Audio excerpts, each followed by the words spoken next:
of the cool things in Destiny that you can do is create collections. Think of a collection like a resource list smashed together with a Pinterest board.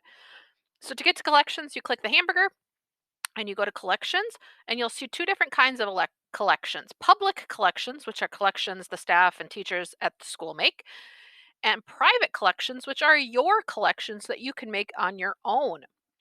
So you can see I have a couple of collections already in here, but let's make a new one. So to make a new collection, you click the plus button in the lower right corner, and then there are three forms you're going to fill out. The first form is giving it a title. You can give it a description if you'd like, and then your visibility is going to be private. You can create your collection right from this, or you can click next to go to the next form where you can pick grades and subjects. So maybe this is a social studies project for sixth grade. Click next, and you can pick out the cover art and color for your collection. They have a bunch of stock photos in here that you can choose from, and you can change the color of the banner.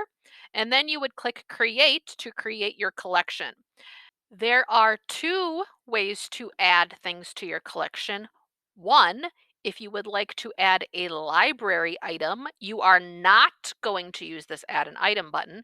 If you want to add a library item like a book, DVD, playaway, etc., you're going to climb up to the search box at the top and search for whatever it is you want to search for. It defaults to searching to collections, so you do have to click books to see our library's things.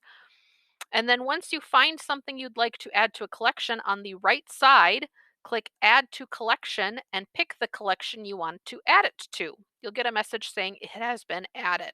The second way you can add items to your collection is by using that Add an Items button when your collection is empty, or using the plus button when you are in your collection. This is where you can add a URL and a whole bunch of other stuff, but URL is what we're going to focus on. So if you find a website that looks amazing and you want to add it to your collection, what you're going to do is you're going to grab the address right at the top. That's that www part. Come back to your collection and paste it where it says URL and click add. That's going to add a link to that website in your collection. So that's how you can build a collection of library items, as well as links to web pages, YouTube videos, articles, etc., to build a collection about whatever you'd like. It could be a project for school, it could be a project for your friends, or it could be something else entirely that I have not thought of. If you have questions, please ask.